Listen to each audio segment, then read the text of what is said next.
Good morning, Bill. Hey, good morning, Bill. How are you, sir? Just the normal Monday morning tech issues. Every week, like I woke up early. I was like, I'm gonna get in here. I'm gonna get this restart out of the way, Yep, and then we still had tech issues. Crazy. yep. It's all good though. No worries there. Agreed. We're getting really good at handling tech issues. Yeah, yeah. That's what happens when something becomes the normal, right? You adjust. Exactly. Exactly. Yeah, How was last week for you, sir? it was quite good. It was. I think I discussed briefly that my schedule was kind of getting more in a routine that I liked. I was Mm-hmm. able to adjust my client times. I was able to adjust kind of my morning routines to be more like I time wise where I like them and some things like that. And so that made for a much less stressful week. Not that it had been particularly stressful, but you know, it's funny how just small degrees of things can feel really big sometimes. Um, Yes. so Yeah. yeah, Like just knowing that you have control over your own schedule is like such a big deal. It's kind of um, like I took my vehicle into get it serviced last week, right? So like oil change and everything. And so like I take it, I drop it off. Melissa was right behind me, so she brings me back home and everything. And just knowing that I can't go anywhere I want whenever I want, not that I'm out there doing these things, but just the fact that I can't, there's a little bit of edge of like anxiety there and stuff like that. And so then, you go pick up the truck and everything is okay. Similar situation, I would say. yeah, yeah, exactly. It's very similar because my girlfriend had a driving restriction that she can't do for the moment, and she normally hates to go out and get groceries, and normally hates to go out and do like get her oil change stuff like that. And now she's like, "Yeah, but now I can't." So it's not like I want to, but I'm Yes. annoyed that I can't if I want to. Mm-hmm. So Yeah. yes, when you take choice from people, things get ugly. And, uh, this is what I try to tell people when they start talking about how do I assume the sale? Well, do you want your decision making capacity ripped away from you at maybe the wrong times? Right? Because like there's a place where assuming the sale is supposed to happen and it's like a transition, but people are just, carrying it forward like dogma, which is problematic and not good for relationships. Yes, exactly. I think I have like an old man take where everything I learned before I was like 30 is probably wrong, or at least somewhat wrong in my brain, because I was so impatient and like just trying to like make progress or speed through activity. So I felt like I was making progress. That I almost feel like I have to go back and reevaluate all the assumptions and learnings before 30 for Yeah, me personally. I Um, can see that. so, because I've definitely run across some of those in the past few years where I've gone, well, that's not what that means. I Okay. have I've had to unlearn some things that I've learned from sales coaches, right? Because um, the mental gymnastics I was having to do to make those things true, I just don't want to do anymore. Right. Like I can remember I had this one coach and he told me to cold call people, and whenever I was on the phone cold calling, to say, "Hey, I have a note here with your name on it. Does that ring any bells?" Okay, Yep. because psychologically speaking, it's a pattern interrupt. You're going to get seen as a human, but let's be honest about it. If you don't have a piece of paper with their name on it, like you might feel a little bit uncomfortable. So I raised my hand. The sales coach goes, "Yes, John," in that tone, because that's how everyone gets accustomed to saying my name whenever I have a question.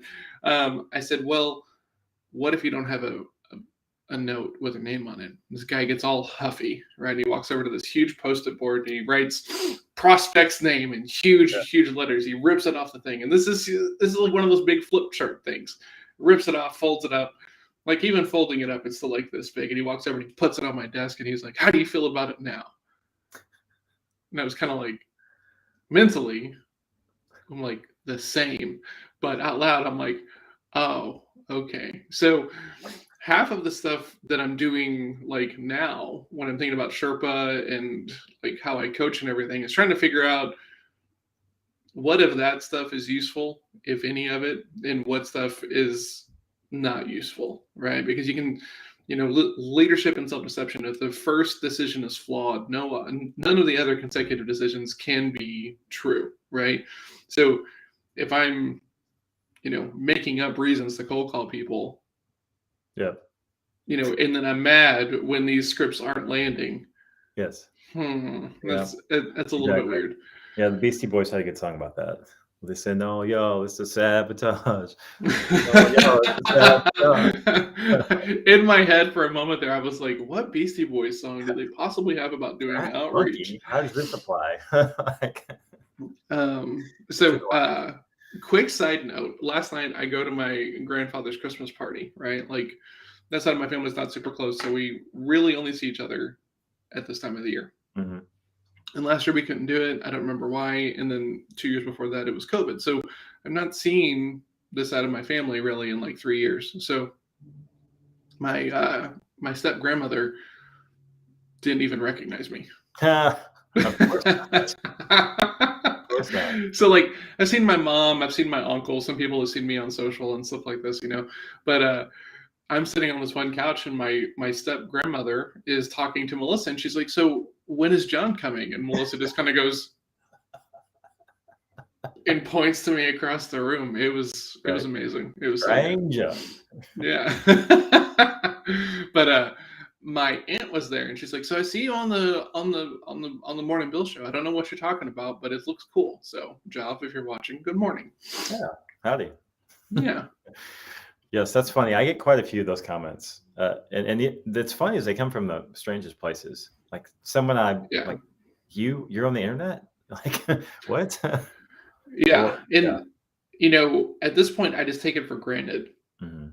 That I can be in one spot and this goes out to so many different channels and everything else like this. Like to me the tech to make this happen it's just the tech I use to do my job kind of situation. Right. So whenever people are like, "Well, how do you do that?" I'm like,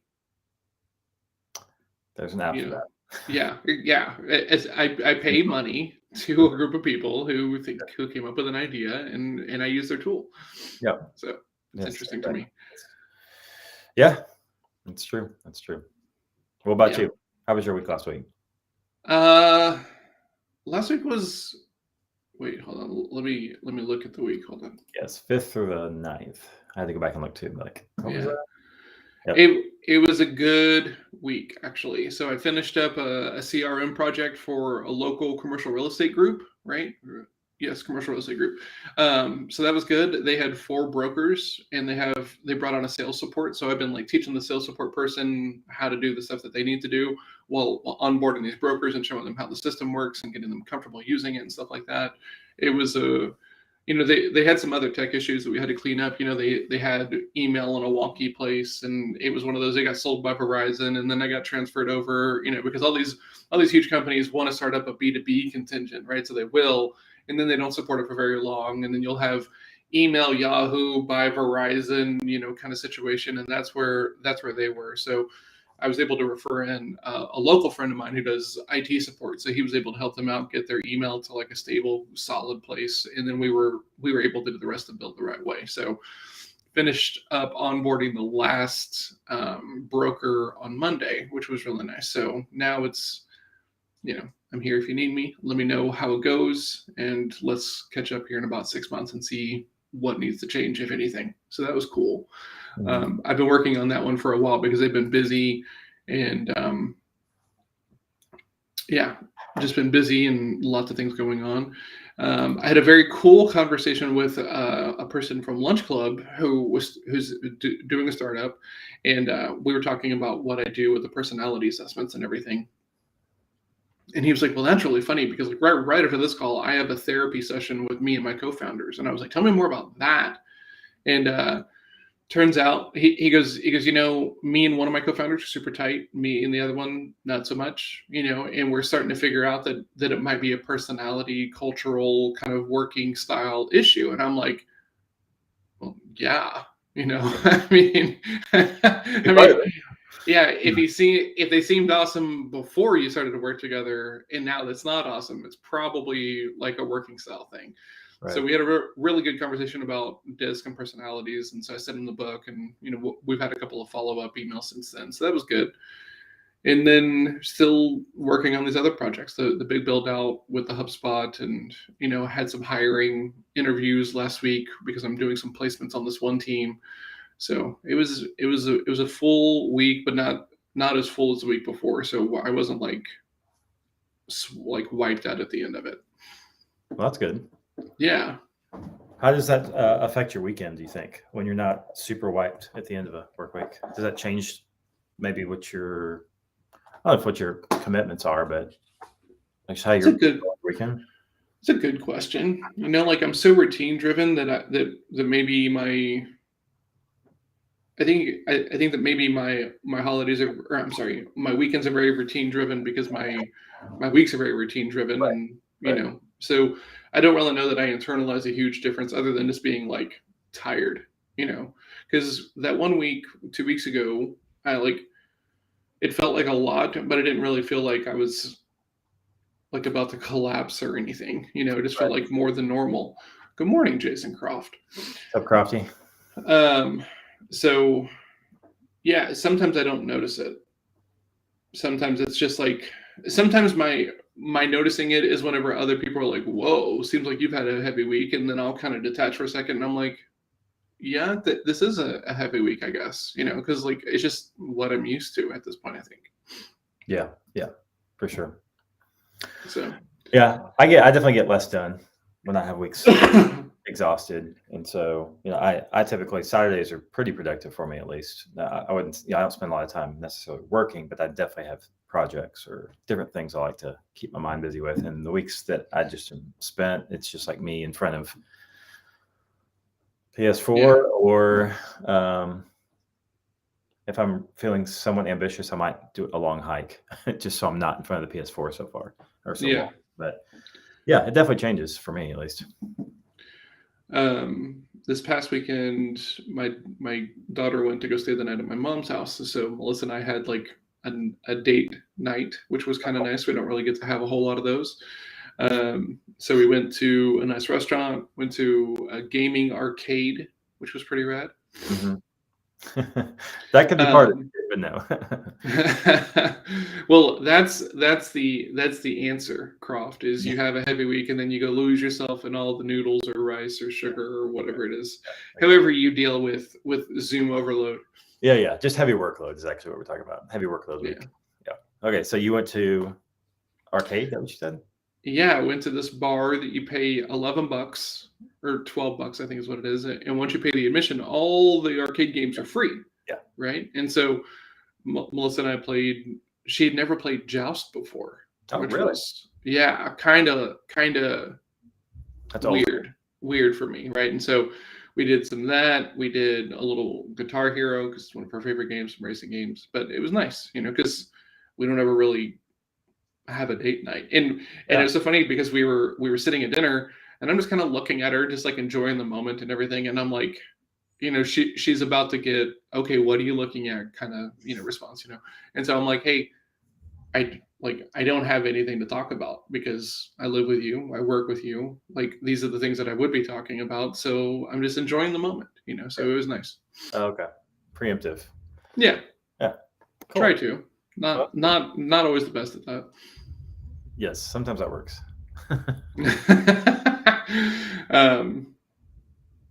But yeah, so it's been interesting. The past couple of weeks I've had stuff going on, and normally I'm doing nothing this weekend. And Melissa does a really great job of like doing a bunch of stuff so that way I don't really have to do anything on the weekends, So I'm lucky there.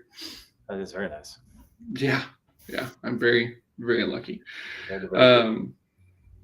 What do you got going on this week? So this is my last week with clients before the holiday break. Oh wow! Okay, nice. So I'm getting it's coming up on us. The end of this week is what, the 18th? Yeah, man. 16th Friday. Yeah, so we're halfway through December almost. Mm-hmm. So yeah, this week I am wrapping coaching. How you put it? Engagement? No, not engagement, because they're long engagements. But it's almost like this time of year, everyone's kind of thinking about, okay, we're finishing up something. Right. So I'm trying to find some really natural stopping points so that when we come back, it doesn't feel like what were we doing? What were we thinking about? What were we working on? And so this week, that's my goal, is to put a nice bow on the year with whatever kind of stuff that we're in. And so literally that's my whole week here, is just wrap ups with clients during normal times. And then I've got one specific project that I'm kind of working on the side, which is a book that I wrote a year ago that I still Mhm. haven't published. That I told everyone here in like August or something that I would start thinking Yep. about it in December. So this is why calendars are great. 'Cause it just popped up on my calendar. If it wasn't for the calendar, everyone, he could just still be out here talking about how he's going to work on this book. But since it's on the calendar and he's calendar driven, he now gets the great opportunity of getting uncomfortable and publishing this thing That's right. after he's written it. Like, from my point of view, Yeah. I'm like, how do you not Finish it from there. send it? How do you not Yeah. like the hard part is done? Yeah. Yep. So what I got to do, what I'm going to do in this time block is see what am I lacking to publish it. I got to like work backwards. I'm like, all right, what do I need? What am I Yeah. missing? What have I not done? So yeah, that's my big thing. And then we wrote a book for Quirk at the end of this year around a sequence of kind of events that we put together to do a better job of helping people ask for money, especially if you're a nonprofit, using principles we talk about, right? And so I built the course and we road tested it for 6 months on about 5 different clients. Sweet Crafty, we'll have to switch manuscripts. Yes. We can definitely do that. But yeah, we road tested it, make sure everyone, it was working well. We looked for clients to tell us what wasn't working and whatnot. And so that finally got put into a full draft. So I get to see the first copy. What day was that? Friday night. So nice. The $2 Amazon copy. So I will be a published author twice next year. Nice. Yeah. So 2 in 1. Maybe that's what I was waiting for. Yeah, you can't just do one. You have to just publish one. Now I have to publish. Yeah, that's true. It's like the old trick you would use when you started a podcast, which you still kind of do. Is like, we can't just launch with one podcast. You need like 3 or 4 or 5 so that people like it. They can give you some watch time or some listen time. Absolutely. Yep. Absolutely. Yeah, that's what I'm doing. Nice. And Jason, what's yours about? What's the subject of your book? We got to know. Beards and hair. Yes. Cool. What do you got going on this week? It appears to be another light-ish week. I don't think I'm closing any more projects before now and the end of the year. It would have to be really exciting for me to get very excited about doing it at this stage, right? Because like I'm next week is Melissa's birthday, and then I typically don't do a whole lot of work the week between like Christmas and New Year's and stuff like that. So that was weird. I'm not exactly sure why that happened. So I'm kind of like in wrap up mode ish for the year as well. Like, so nothing too crazy, but no new projects until probably January. And yeah, need to finish up the HubSpot build out for this one client, and also still working on looking for prospects for Sean. So liquidity providers is who I'm looking for now. So yeah, if you know anybody, I would love to talk to them. Yep. Gotcha. Awesome. Cool. Well, that's just grinding down the work, right? Trying to target and get those messages out and getting good conversations. So more of the stuff that you're known for, right? It's that grind. Okay. So Crofty, you're starting a newsletter. Awesome. I love writing my newsletter. I just put one out last week again for the first time in a while. My workflows. We should talk about that. John, let's talk about that here in a minute, about workflows around power content. Cool. I'm going to sign up for that. And then creating leadership level content to escape the death sentence of sameness. Oh, like wow. I like it. That's a strong line, my friend. That is a strong line for sure. Yeah. So I love writing. I really do. It helps me put things into practice better when I write it first. So when I am writing, I love it, but it's one of those just things that doesn't come super naturally to me. I don't know if there's a lot of people that are natural writers. I have no idea. But I have found that much like other things in my life, when I have a workflow that's really simple, and speaking of tiny habits, when you have a workflow that's really simple, that's easy, that's fun, things get done. And so Mhm. I think I've found a new kind of cadence to write that's fun for me.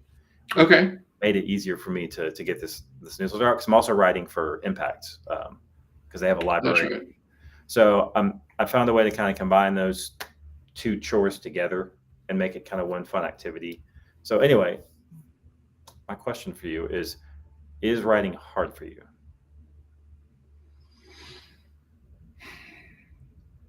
No. Okay. Is publishing what you write hard? That depends upon the medium. Okay. So it also depends upon how consistent I've been writing on that channel, right? So LinkedIn here recently, I've kind of struggled with like wanting to hit publish, partially because we do the show here. So like I'm like, the show's good enough for my content. It's not, right? So Right. I need to be putting out content regularly, and I've been slacking on that. Mm-hmm. So now whenever I hit LinkedIn, like when I'm in the pocket of LinkedIn and I'm writing regularly there, I like writing daily. I don't like using a scheduler. I don't like doing all these things that other people do. I have ideas and I'm trying to keep it very organic. This is something that happened on a conversation with me. I take Right. that, right? Right. I'm not making up these things that happen to me that I post about now. Like these are all coming from conversations or coaching things. And I think that that's rad and cool. Yeah. Like I'm not like, what am I going to pontificate on? Like these are things that are actually happening in conversations. So that's nice. That's fantastic. And whenever I'm like, cool, I'm just going to sit down and write. I think it's easier for me, one, because like the way that I write is very stream of consciousness now because of all the like practice that I've worked on my journaling habit and everything. Yeah. So like I just sit down and I start writing. It just starts coming out of me, right? Usually metaphors or questions and stuff like that. So I think the things that I've done well is that I know my jumping off point kind of deal. Like I still have, okay, what do I need to talk about with this writing? And then like that's kind of my starting place. And then from there, it just kind of comes out from there. But the other stuff isn't hard for me. It's how do I say this?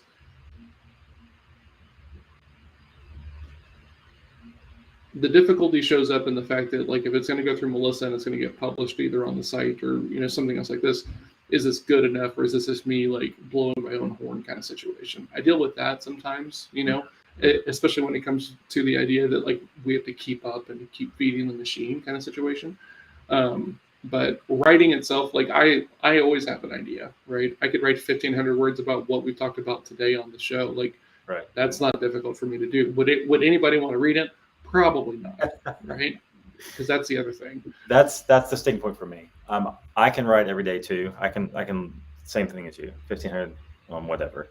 It's always, is this going to be in a format or is it going to be in a, I don't know, story or something that people are going to like take it? That's me. Can you hear it? I hear something Yeah, there's a neighbor. bumping. Apartment life, right? It's Yeah. Okay. right there. Like I've got master bedrooms. Like Oh. and when they get ready in the morning, sometimes they always play music, but it's mostly like salsa or like something kind of like more low key, like right. Today Okay. I've got like some.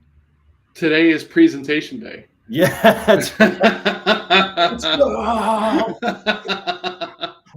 Yes, Ray Lewis is next door, just like pumping everyone up for their day. That is hilarious. I thought Melissa was bumping music in the living room, which is weird because she doesn't normally do that unless she's cooking. So like I was like, what is going on? It makes so much more omelets, sweet. Yeah, exactly. Yeah, but where I get stuck is this gonna, because I don't really care about the algorithm, but I want people to read my stuff that need to read it. So it's like it's this constant dance between like, I don't want to go look at my notes to make sure I do this a certain way to make sure that it gets picked up, that the right people see it, and then because I like posting, I like sharing, I like talking to people in comments. I love looking at other people's content and just talking about their content like in the comments. So it's the stuff you're supposed to do. I like to do. It's just more what I think is probably an internal sort of battle versus I can do it. It's not hard. Yeah. I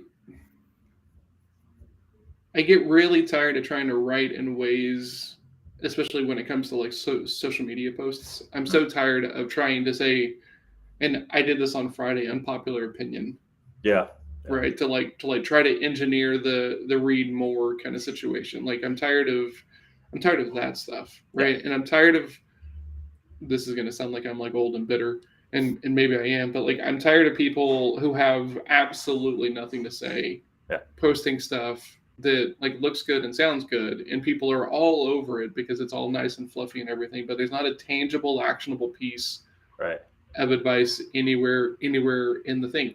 And I'm not even the person who was like everything you post must be tactical, right? Because I get it. Sometimes I just want to, hey, like a super solid week, kind of situation. Or I just want to see something funny, Exactly. Yeah. I don't have any problem with that stuff, but when it's like the majority of your content is, look at my pet, or, I'm not even gonna continue down this path of the examples of things that rile me up, because it's just gonna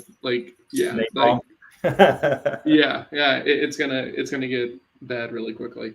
Yeah. But it's about how much are you actually helping these people, or are you just like leaning into like the popularity contest of it? Drives me crazy. Yep, and I've actually come full circle now in that I used to be, I'm going to post what I post, and it's going to be good, and if people find it, it's going to be worth their time. Mm-hmm. And now I'm to the point where I understand. I had a big moment because I was actually teaching this, and for myself. Excuse me. What's happening, right? So you're teaching it, and then you go, "Oh, but I'm not doing that. What am I saying?" That's why teaching is so good.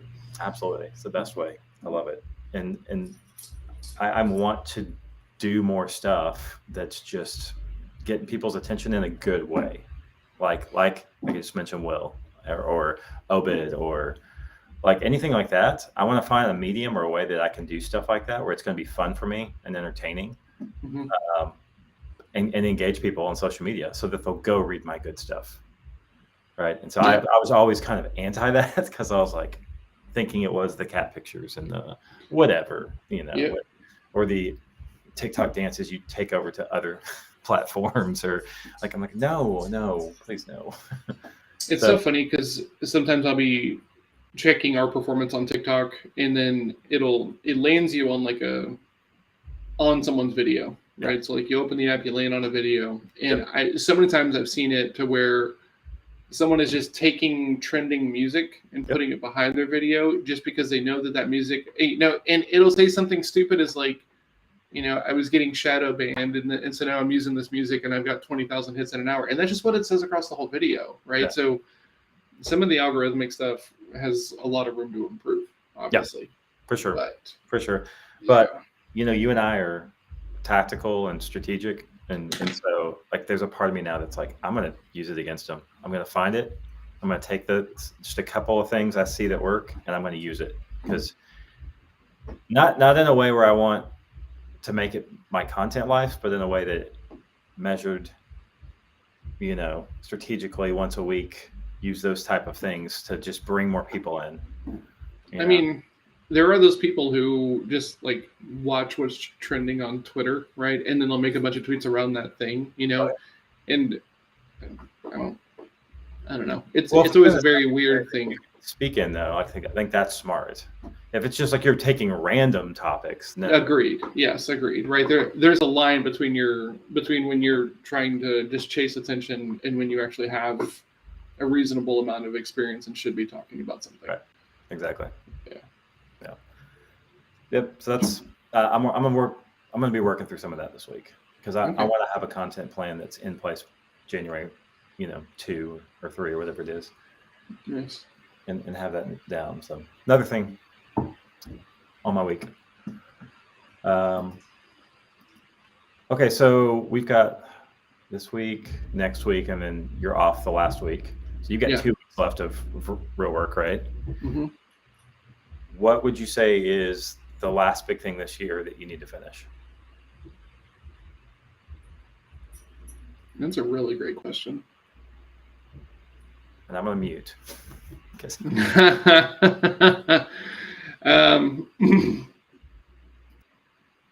a really great question. I think the last big thing that we're kind of looking at is a newsletter experiment, bringing someone in and having them like kind of go through the stuff that I'm doing each week and putting together the newsletters. That way I don't bog it down and Melissa doesn't bog it down, and we're growing and, helping someone else figure out a craft. Right. So, we're in the final, we're in steps of trying to figure that out. It'd be really cool because we've been talking about launching the newsletter like in January. So hoping we can get alignment on the format of that and what that's going to look like, and, all that other stuff, and get really moving on having the first couple of ones built out so that we have something in the can. I'd really like to get into some liquidity provider conversations for Sean, because for what he does for those people, like, he's like, man, I barely even said what I do to this guy, and he was like, when can we chat? So that was very exciting. So I need to go have some of those conversations, but really that's it. Like, a little bit lower than my revenue goal for the year,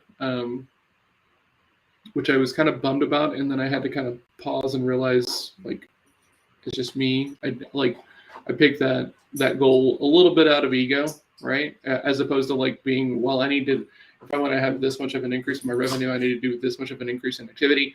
It wasn't very data driven. It was just like let's pick a big number and see if we can hit it kind of deal, which I sometimes happen whenever I am not goal planning very well. But the other stuff we've done, I'm on video, pretty well established on video now on the channels that we're on. That was a big thing. Figured out workflows for that. Sherpa community is going well. Broke 100 in there. So the other goals that I had have all been hit. One goal fell off because I was going to build a Sherpa coin that owners could buy into and then get training for the teams. And then after the whole crypto kind of fallout, I'm like, you know what, that can wait. Some very bullish people in the crypto community are telling me that I should still go ahead and do that, but I'm not in any big hurry to do that right now. So it's kind of maybe later kind of situation. I need to do my goal planning for next year. That's kind of something that I need to be thinking about, because like I'm feeling the waves of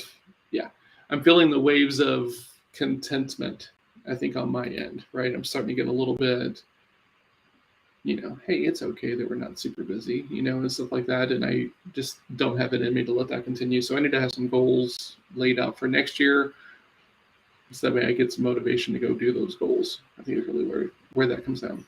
So next year when you pick your revenue goal, how are you going to do that instead of just picking a big number that looks attractive? Good question. I'm going to look at revenue this year, last year, a couple of years before, and then make a more reasonable thing. Like this year, I kind of said, well, let's just double it, and I didn't quite double it, I think I did well, well-ish, I guess. I'm not really here to, I guess, compare with other people. But, my thing is like, how well can I hit my forecast? How well can I hit my goals? So came close, but the goal was built largely from ego and not from data, which means that there's some room to improve there. Makes sense.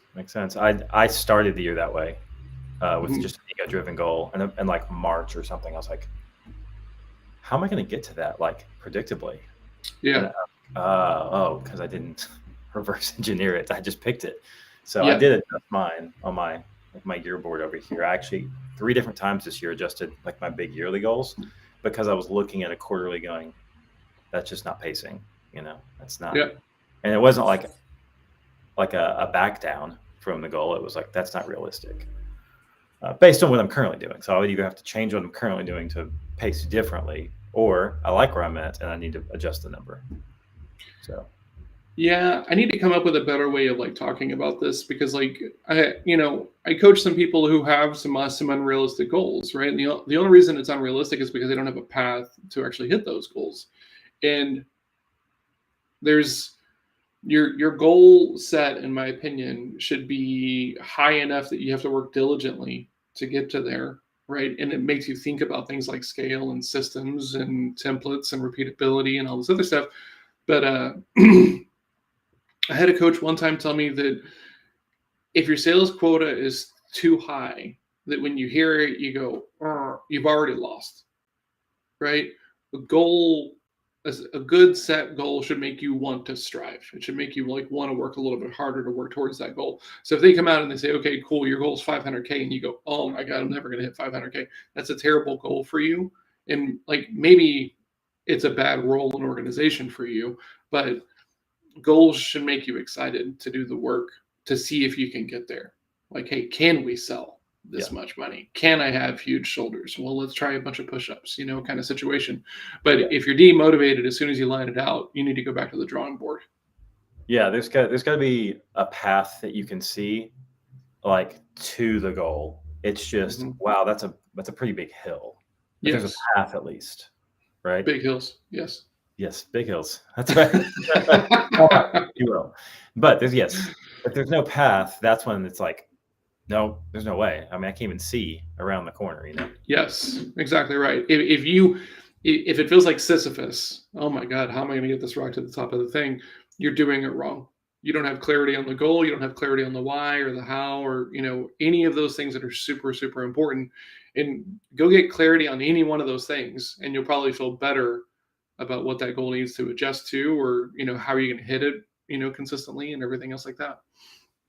Yep. But you have to break it into smaller chunks. Like these people who just set an annual goal and they're like, well, let's hope we get no, it's got to be an annualized goal, thoughtfully divided by 12, or like what your actual like working systems look like, right? If your December looks like garbage historically, don't divide by 12. You're setting yourself up for failure. Divide by 11, and you're going to have to do a little bit more, but then you're not going to be in an uncomfortable spot come December whenever things are lean and it's hard to get meetings and new deals started and everything else. So plan with intention, plan for things not to go according to plan, because they rarely ever do. That's why I love the 12-week year concept, because you actually don't have to divide by 11. You can just go, okay, year 4 inside of year 1. Yep. It's always this, and it's 60% less than the rest of the year. I can plan for that because I know it. And so can we hit 65%? Maybe that's our stretch goal, Yeah. But think of it of its own year. That's fine. That was just a game changer for me. Yeah. See you, Jason. Good to see you, man. Hit me up with that manuscript. I want to see it. For real. Yeah. Accountability point, buddy. Send that over to us, because we will gladly read it for you and give you some feedback. Get you on here. We can talk about it maybe at some point. Yeah. And if you need an editor, I live with an amazing one. Let me know if that would be helpful. Okay. Cool, man. Well, I'm going to wrap because I'm a little confused if I'm at a club or if I'm at a podcast. So, dude, it is getting louder over there. It is getting louder over there. That's crazy. Yeah. Yeah. Like, and I have seen all those DJ ones. Have you seen all these people that go live, like as a DJ, and they've got like their tables and they're like, oh yeah, I have seen those. Right. Yeah. I'm kind of feeling like maybe I'm heading into that territory today. So. Well, maybe you have inspired someone else to start creating their own content, and that's what's happening on the other side of that wall. Yes, they're at least consuming some. That's for sure. Awesome, I hope man. Our meeting today. That's all I know. Are you going to get stuck anywhere this week? Anywhere I can help you out? I don't think so, but I'm going to reach out because we're talking more about next steps here for us. Yeah, I feel like I was thinking about this over the weekend. Like, I feel a little stuck. Yeah. On the show, and I'm not exactly sure where that is coming from or really what to do about it. But yeah, we'll figure that out. We will chat. Absolutely. Cool, thanks to Crofty for coming and hanging out. I can't see the chat right now because the system is bugged out, and so I can't tell if anyone else chimed in or commented, but awesome. Wow. Wow. Okay. So on that note, have a great day. You too, Bill.